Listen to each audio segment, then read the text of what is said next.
Ce symposium va nous permettre de vous informer des évolutions de l'environnement, de la filière, susceptibles d'influencer ses choix. Le marché, la société civile, politique. D'affirmer la contribution de la luzerne déshydratée dans l'économie nationale et régionale. De renforcer le sentiment d'appartenance de la profession. Ce symposium, c'est le vôtre. Le temps vous a donné raison.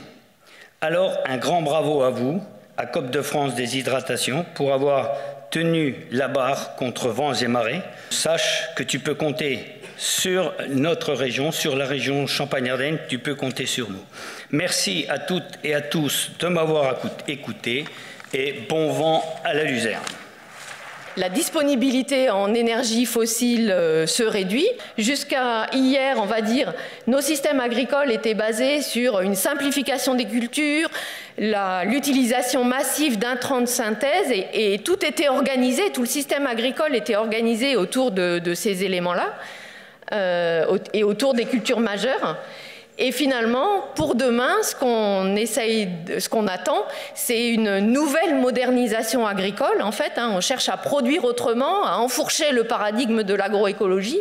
C'est-à-dire, ça veut dire quoi? Ça veut dire plus diversifier nos cultures, intensifier les régulations biologiques et diversifier nos débouchés en particulier. Parce que tout va se faire en même temps. C'est l'idée des engrenages ici. Moi, la conclusion que j'ai envie de faire, c'est, si je comprends bien, la luzerne répond à peu près à toutes les problématiques actuelles. J'ai noté nutrition, agroécologie, changement climatique, réduction de gaz à effet de serre, biodiversité, j'ai envie de le rajouter. C'est bien ça, on est bien d'accord? On a quand même une culture formidable. Tous les feux sont au vert. Il y a une crise de la biodiversité qui est importante et dangereuse. Sur le niveau politique, il y avait de la bonne volonté, mais il n'y avait pas assez d'action et à la fin, on a tous perdu. Et maintenant, ce qu'on demande, c'est on demande un débat qui est ouvert et public avec tous les acteurs pour repenser comment la PAC va se positionner et pour aller à une situation gagnant-gagnant. On a toujours été à COP de France Déshydratation à l'écoute des ONG. La société civile, on a toujours voulu travailler ensemble et de voir comment on pouvait avoir cette agriculture productive telle qu'on l'a dans cette région avec l'attente de la société civile. Je rappelle quand même que c'est une filière qui a subi un choc externe réglementaire comme aucune autre filière n'a subi. Or, aujourd'hui, on est réunis, on est 350 à 400 dans cette salle, et je pense qu'il y a peu de filières qui, en 10 ans, aurait pu réaliser cette transformation totale au niveau agricole, industriel et commercial qui lui a permis bien plus que de survivre, mais de se donner des perspectives. Mais je pense que vous ne trouverez aucun industriel, j'ai vu beaucoup de gens dans la salle qui sont présents là, qui vous diront que si demain vous avez de la luzerne à leur apporter, qu'ils ne la prendront pas. Ils la prendront parce qu'ils savent qu'ils ont les marchés derrière, ils ont les outils, ils les adapteront s'il faut, et ils seront ravis de la transformer.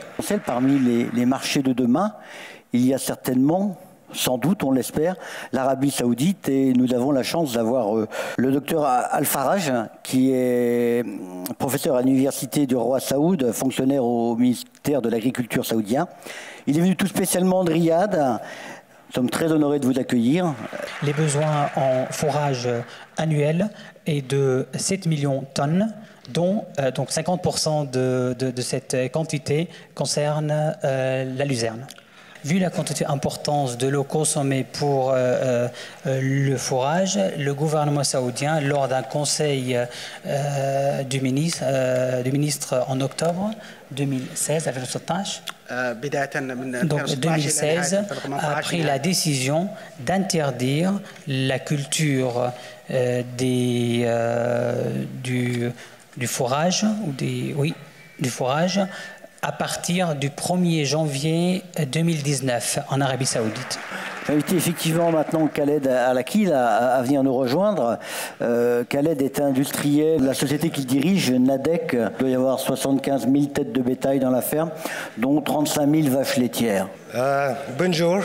Nos besoins en matière de fourrage est de 1 500 000 tonnes par an. Nous avons quand même des critères assez importants en matière de qualité. Donc parmi les critères sur lesquels vraiment nous appuyons beaucoup, donc c'est le taux de protéines. Donc ce taux ne doit pas être inférieur à 20%. Du point de vue environnement, aujourd'hui on est incité à se rapprocher de ce pilier-là. L'incitation, c'est bien, mais il faut aussi que ça vienne de nous directement. Donc ça, je pense qu'il faut que tous les agriculteurs le comprennent, et je pense qu'une bonne part l'ont déjà compris.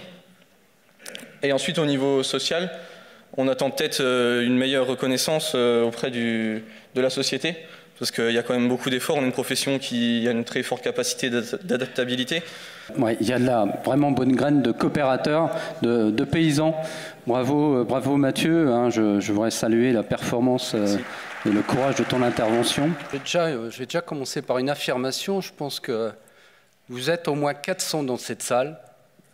Vous avez déjà gagné un président heureux. Merci à vous tous. Laissez-moi maintenant prendre quelques minutes pour vous dire quelle est notre ambition et quels sont nos projets pour les années à venir. Je commencerai par évoquer le travail de prospective que nous venons tout juste d'achever. Il a pour nom DESI 2020. Pendant 4 ans, les cadres de la filière, dans toutes les disciplines et assistés d'experts, ont travaillé à son élaboration. Toutes ces qualités et ces compétences ont été mises au service d'un projet commun de la plus haute importance.